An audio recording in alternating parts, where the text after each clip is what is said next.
गुरु के सुमिरन मात्र से नासति विघ्न अनंत। तात सर्वारंभ में ध्वावत है सब संत। गुरु की महिमा अनंत है, अनंत किया उपकार। लोचन अनंत उघारियां, अनंत दिखावन हार। हरिहर आदि ब्रह्म हैं, जगत पूजी जो कोई। सदगुरु की पूजा किए तो सभी की पूजा हो। ये कबीरा सभी की पूजा हो। मेरे परम पूज्य आराध्य गुरुदेव जी, ज्ञान ध्यान साधना के द्वारा तीर्थों को भी पावन कर देने वाले मधु मंगलमय संत समाज, अध्यात्म प्रेमी सज्जनों तथा देवियों, सदगुरु कबीर साहब की एक साखी है कि भमर बिलंबे बाग में बहु फूलन की वास। जीवन विलंब विषय में तो अंतहु चले निराश। सदगुरु कबीर साहब कह रहे हैं कि भमर बिलंबे बाग में, जैसे कोई एक भमरा माने फूल का रस लेने के लिए जाता है। भमरा जो है, जो मधुमक्खी लगाता है, वो जाता है मध चुनने के लिए और रस चूस करके लाता है उस पर से। लेकिन जैसे गुलाब का फूल का जब पंखुड़ी जब वो 3-4 बजता है तो बंद होने लगता है, लेकिन रस को चूसने के क्रम में वो भूल जाती है कि हमको घर भी जाना है, और उसी पंखुड़ी के कारण वो बंद हो जाती है उसी में। तो वो भंवरा सोचता है कि चलो बंद हो गया तो कोई बात नहीं है, सुबह चल जाएंगे, फिर तो सुबह सूरज उदय होगा तो सुबह अपने घर चले जाएंगे। इस मोह माया के जाल में वो उसी में रह जाता है। और रात में जब हाथी का झुंड आता है तो उस माने गुलाब का फूल को घींच करके खा गया हाथी, तो साथे साथे उसी के पेट में चला गया। तो सोचिए कि एक जीव का स्वाद के चलते जो भंवरा था अपना जान गंवा दिया। सोचिए कि वो सागवान, सखुआ, सूखल बांस जैसे पदार्थ, लकड़ी को भी काट लेता है दांत से और काट करके उसमें मध लगाती है, लेकिन कमल का फूल इतना कोमल होने के बावजूद भी उसका पंखुड़ी को काट करके वो बाहर नहीं निकली, और लोभ के कारण अपना जान गंवा दिए। तो सदगुरु कबीर साहब कहते हैं कि भमर बिलंबे बाग में बहु फूलन की बास।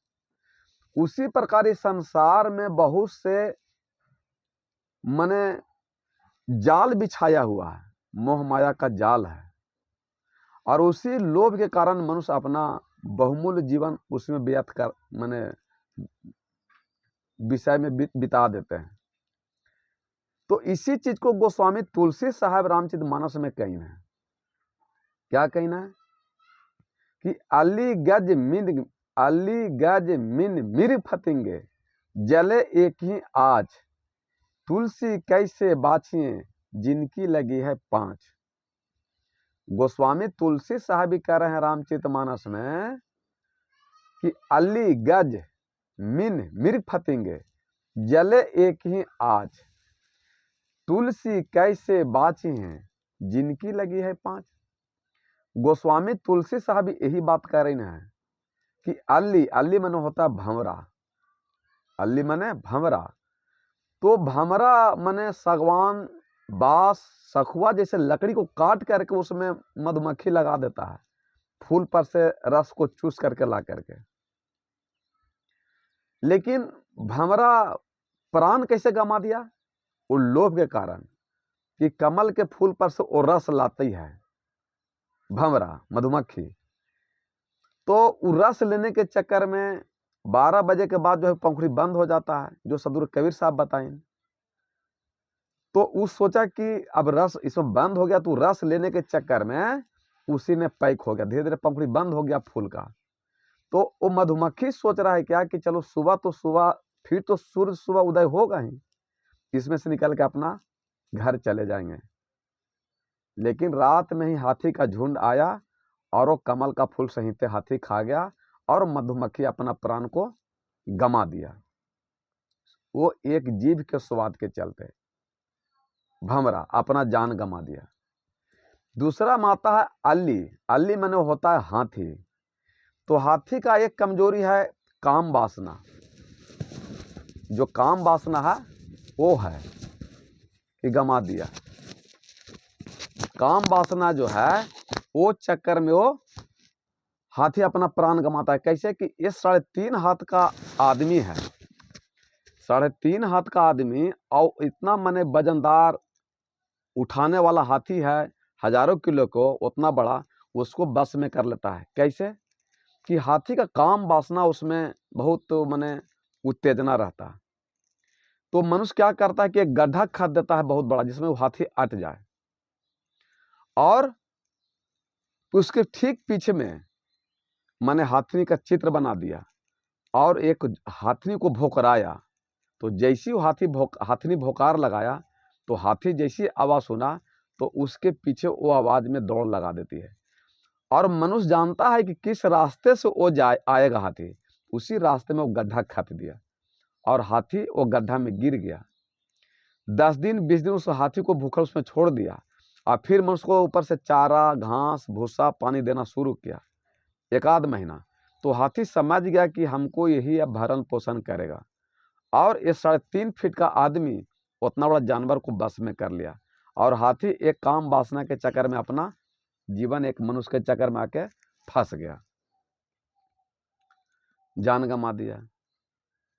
तो अली, गज, मीन मन होता है मछली। मछली को देखिए कि अहरा में, पोखरा में, तालाब में बड़ी फुदक फुदक के अपने परिवार में खेलते रहता है ना। कभी फुदकता है, उछलता है, कूदता है। और ये जो इंसान है, कृष्ण भगवान तो सिखाए बांसुरी बजाने के लिए, बंसी बजाने के लिए, लेकिन मनुष्य यहाँ हो गया बंसी फंसाने वाला। तो उसमें क्या किया बंसी में कि एक धागा पूरा लंबा लटका दिया, एक फुल्की डाल दिया और उसमें एक कांटा लगा दिया, और कांटा में डाल दिया आटा। तो जो मछली अपने पूरे परिवार में फुदक फुदक के जो खेल रहा है, और इंसान को बजाना चाहिए बंसी, तो ये फंसावे गया है बंसी। कृष्ण सिखाए कुछ और इंसान करता है कुछ। और वो कांटा में आटा डाल करके वो अहरा में, पोखरा में, तालाब में डाला। अब वो मछली को देखा तो लगा कि भाई ये चारा हमको मिला खाने के लिए। तो इस संसार में मुफ्त में कोई चारा देता है नहीं, कुछ न कुछ कारण रहता है, मुफ्त में कोई चारा नहीं देता है। तो वो आटा खाए और फुदक कोने भाग जाए पूरा परिवार। 2 बार 3 बार खाया, जब आटा उसमें लास्ट हो गया तो थोड़ा सा आटा बचा, तो मैंने अगर थोड़ा बहुत खा के चला जाता तो उसका जान बच जाता। लेकिन वो लोभ के कारण वो आटा खाते खाते थक गया। लास्ट में जब कांटा लास्ट हुआ आटा, तो फिर कांटा फंस गया, और कांटा जैसे फंसा तो ऊपरे जो फूल के तो डूबता है, तो फिर ये इंसान ऊपरे खींच लिया और उसको ला करके चोखा चटनी बना करके उसको खा गया। तो मछली एक जीव के स्वाद के चलते अपना वो प्राण गंवा दिया। अपने पूरे परिवार के साथ पानी में फुदक फुदक के खेल रहा था, लेकिन वो अपना प्राण गंवा दिया एक जीव को स्वाद के चलते। जैसे हमारे सनातन धर्म में विष्णु भगवान जो देवता के अवतार माने जाते हैं, वो पहला कौन रूप लिए थे? मीन अवतार। हमारे सनातन धर्म में 9 अवतार अभी तक हुआ है, जिसमें सबसे पहला अवतार लिए हैं भगवान विष्णु भगवान, मीन अवतार। और वो पूरे गांव घर समाज को कहीं कि हम भगवान हैं, भगवान हैं, भगवान हैं, हमको पूजा करो, हमको पूजा करो। लेकिन उनको कोई पूजा आज तक नहीं किया, और मैंने चोखा भुंजिया सब्जी बना के रोटी समझ के सब खा गया। एक जन्म बीत गया। हालांकि आज तक हम देखते हैं बहुत सा घरों में जा करके कि डॉक्टर के पास भी जाते हैं तो क्लिनिक में कि शीशा में बंद रहता है मछली, और बहुत सा इंसान घर में भी मछली को रखते हैं, तो वो केवल शौक के लिए रखे हुए हैं, शोभा के लिए। ये नहीं उनको पता है कि ये भगवान है, उनको ये पता नहीं कि भगवान है। लेकिन हमारे सनातन धर्म में सबसे पहले अगर कोई अवतार लिए हैं भगवान, तो मीन अवतार। मीन माने मछली, मछली का अवतार लिए, और मनुष्य मछली ही सब खा रहा है। तो सोचिए, अनजाने में पाप हो न रहा कि भगवान को खा गए, मछली को खा गए, तो अनजान में गलती हो गया। तो दूसरा अवतार लिए कच्छप।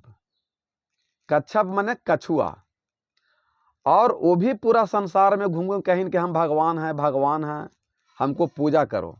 लेकिन कछुआ के भी पनीर नियन बना बना के उसको भी सब्जी बना के खा गया, उसको भी भगवान नहीं माना। एक जन्म और बीत गया, एक जन्म और बीत गया। तीसरा अवतार लिए बराह। बराह मन होता है सुअर। सुअर, बराह माने सुअर। तो वो जो भगवान जो थे, पूरा गांव घर टोला में कहीं कि हम भगवान हैं, भगवान है, भगवान है। कहीं सुअर का भगवान देखे हैं? लेकिन पंचमुखी महादेव जहां पर हैं हनुमान जी, वहां पर सुअर का चित्र है। सुअर का चित्र है, लेकिन उसको भगवान मानते नहीं है। अब तो उसको भी सब लोग खा पी के बराबर कर देते हैं। बढ़िया बढ़िया जात, जो अपने आप को बढ़िया बढ़िया जात कहते हैं, वो सुअर को भी अब खा रहे हैं। तो तीसरा अवतार लिए भगवान जी सुअर, लेकिन वो घर घर घूम के कहीं कि हम भगवान हैं, भगवान हैं, भगवान हैं। लेकिन मछली को और कछुआ को तो वो लोग खा गया, लेकिन सुअर को जैसे आते देखा तो बेटा बोला लाओ तो लठिया जरा इसको भगाते हैं, और उसको भगवान का पूजा क्या करे कि लाठी से मार के पहले ही भगा दिया। 3 जन्म बीत गया इसी भगवान के, कोई भगवान उसको माना नहीं। चौथा रूप लिए भगवान नरसिंह के रूप में लिए, आधा नर और आधा सिंह। तो नर के रूप में जब आधा आए तो थोड़ा थोड़ा कहीं इनको मंदिर है, लोग पूरा पूरा भगवान नहीं माने, हल्का फुल्का माने। कहीं एका दुका भगवान हिंदुस्तान में नरसिंह भगवान का है, पूरा पूरा भगवान नहीं है, थोड़ा थोड़ा माना। फिर लगा नरसिंह भगवान को भी कैसे पूरा हमको भगवान मानेगा, तो फिर 5वां रूप में लिए सीधे अयोध्या में राम के रूप में। राम के रूप में लिए, मनुष्य के रूप में लिए भगवान कि अब तो हमको भगवान मानेगा। और जब 5वां रूप में जब भगवान लिए तो कहीं कि बड़े भाग मानुष तन पावा, सुर दुर्लभ सब ग्रंथन गावा।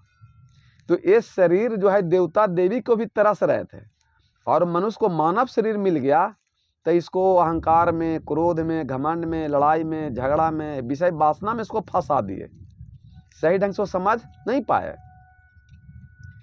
तो आज जैसे घर में माता हैं, पिता हैं, पत्नी हैं, बहू हैं, बेटा है, पोता है, पोती, ये तो मनुष्य रूप में है ना। तो जब आप परिवार से प्रेम नहीं कीजिएगा तो परमात्मा से कैसे प्रेम कर सकते हैं? तो ये शरीर देवता देवी की भी दुर्लभ है कि बड़े भाग मानुष तन पावा, सुर दुर्लभ सब ग्रंथन गावा। ये शरीर देवता देवी के भी दुर्लभ है। और क्या कहने गोस्वामी तुलसीदास कि साधन धाम मोक्ष कर द्वारा, पाई न जे परलोक सवारा। ये मनुष्य शरीर मिला साधन धाम मोक्ष मुक्ति के लिए, कि इससे भजन भक्ति सत्संग कर करके मनुष्य आवागमन से मुक्त हो जाए। मनुष्य के अलावा धरती पर कोई भजन भक्ति सत्संग नहीं कर सकता है, क्योंकि मनुष्य का मन विकसित होता है और कोई भी प्राणी का मन विकसित नहीं होता है। इसलिए गाय हो गया, भैंस हो गया, सांप हो गया, बिच्छा हो गया, ये सब पशु पक्षी प्रवचन सत्संग नहीं सुन सकते हैं। उसका मन है विकसित, लेकिन उतना नहीं, थोड़ा है। जैसे मान लिया कोई कोला में अगर बच्चा है तो गाय अगर जा रहा है तो थड़प के पार हो जाएगा, बच्चा को मारेगा नहीं, वो कुचेगा नहीं। कोई राड़ जानवर है तो भले चढ़ के पार हो जाएगा, लेकिन इंसान उसमें भी जानवर रहेगा तो छड़प के पार हो जाएगा, लेकिन बच्चा पर चढ़ेगा नहीं, मारेगा नहीं। लेकिन मनुष्य अगर कोई जा रहा आपका दुश्मन तो गोड़वा करे टेल देगा कि दुश्मन का बच्चा है। ये जानवर से भी बदतर है मनुष्य धरती पर, कि देखा कि दुश्मन के बच्चा है तो उसको चाहे गाड़ी छीन लेगा, चाहे गोड़वा टेल देगा, चाहे मुंह कान फुला करके भाग जाएगा। सोचिए कि मनुष्य जानवर से भी बदतर है स्थिति, कि जानवर से भी बदतर है। तो ये जो शरीर मिला साधन धाम मोक्ष के द्वारा, ये जो शरीर रूपी मिला है, जो मोक्ष मुक्ति के लिए मिला है, जिसे निर्माण कहते हैं, केवल कहते हैं, परम पद कहते हैं, केवल कहते हैं।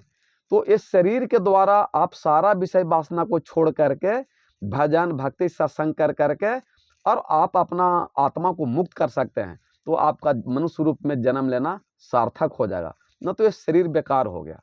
जिसमें सदगुरु कबीर साहब कहते हैं कि भजन बिना नर बाबरे तूने हीरा जन्म गमाया। ये जो शरीर है, भजन का मतलब क्या होता है कि आप जीवन को भजा लीजिए। भजन का मतलब कि ढोलक झाल लेके बजाना नहीं होता है। भजन का मतलब है कि जैसे आपका मन क्रोध करता है तो प्रेम में आ जाए, तो आप जीवन को भजाने का प्रयास कर लिए। अहंकार आपके अंदर में है तो संस्कार आ जाए, तो आप जीवन भजाने की ओर में चल दिए। किसी को निंदा शिकायत करते हैं, उससे अगर प्रेम करे लगे तो आप जीवन को भजाने में लग गए। तो भजन बिना नर बाबरे तूने हीरा जन्म गमाया। तो भजन का मतलब सारा विषय वासना को छोड़ करके आत्मा को विषय से मुक्त कर दिया, यही भजन है। लेकिन तो भजन के बिना तो मनुष्य अपना जीवन व्यर्थ कर दिया। कि भजन बिना नर बाबरे तूने हीरा जन्म गमाया। कैसे गमाया? कि कभी न आया साधु संगति में, कभी ना हरि गुण गाया। तुम कभी साधु संत के सत्संग में नहीं गया, सत्संग में नहीं जुड़ा, तो कभी ना आया साधु संग में, कभी ना हरि गुण गाया। तो सत्संग में नहीं जाने से आपको परमात्मा नजर आएंगे नहीं कि ईश्वर कौन है, राम कौन है, शिव कौन है, कृष्ण कौन है, हनुमान कौन है, दुर्गा कौन है, देवी कौन है, पता नहीं चलेगा। ये जब तक सत्संग में नहीं आइएगा, गुरु नहीं बनाइएगा, तब तक आपको ईश्वर परमात्मा से भेंट भी नहीं होगा, दर्शन भी नहीं होगा, और ये शरीर ऐसी आपको चला जाएगा और मोक्ष मुक्ति भी नहीं मिलेगा। तो फिर क्या होगा कि कभी ना आया साधु संगत में, कभी ना हरि गुण गाया। तो फिर क्या होगा कि बही बही मरी गए बैल की नाये, अंत समय पछताया तूने हीरा जन्म गमाया रे, तूने हीरा जन्म गमाया। इस शरीर को ईश्वर परमात्मा हीरा कह रहे हैं, और इस हीरा को आप कचड़ा में घोलटा दिए, गंदा में घोलटा दिए, यानी विषय वासना में घोलटा दिए। तो ये मनुष्य जीवन द्वारा मिलने वाला नहीं है, ये मनुष्य शरीर द्वारा मिलने वाला नहीं है।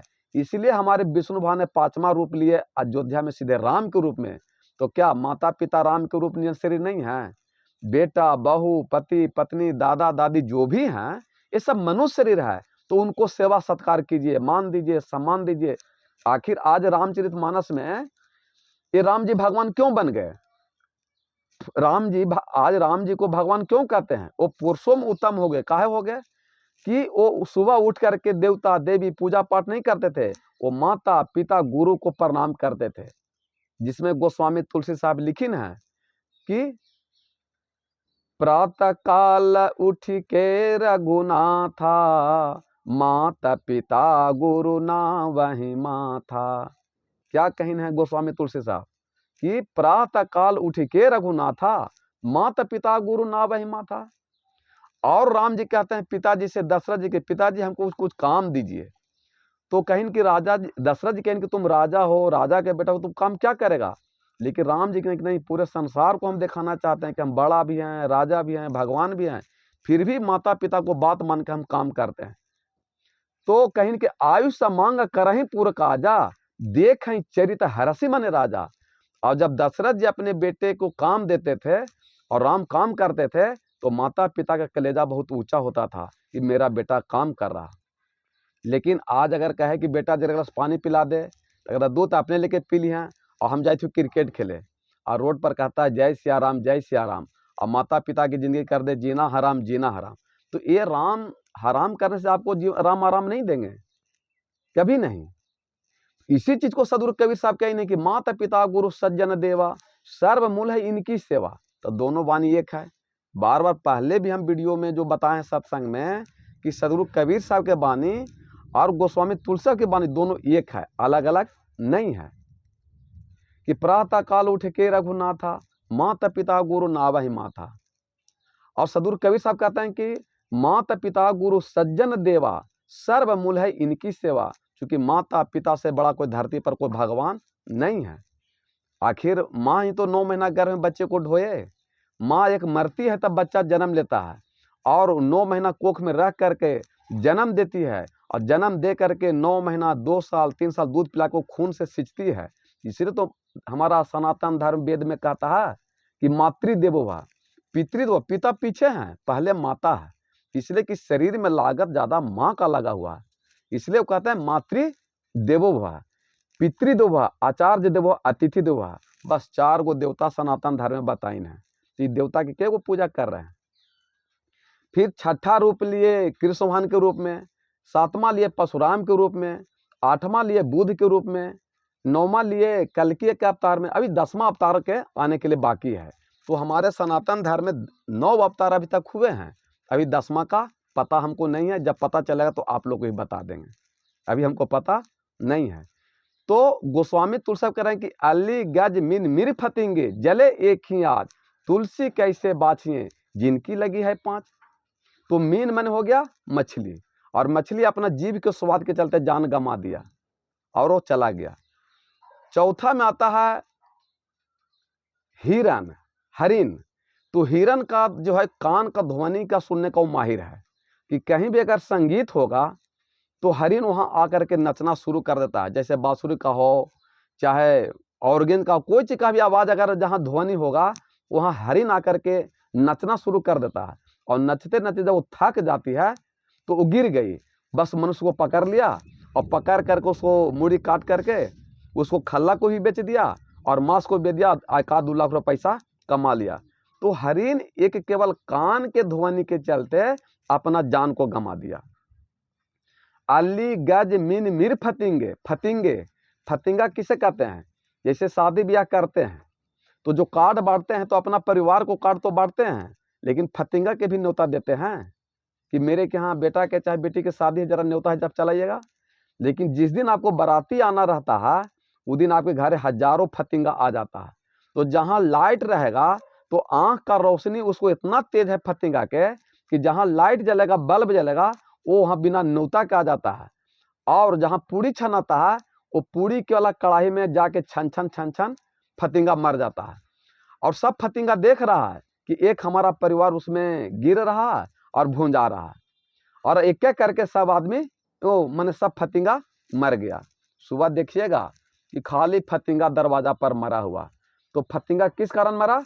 आँख के रोशनी के चलते फतिंगा अपना जान गंवा दिया। हरिन जो अपना कान के ध्वनि के चलते जान गंवा दिया।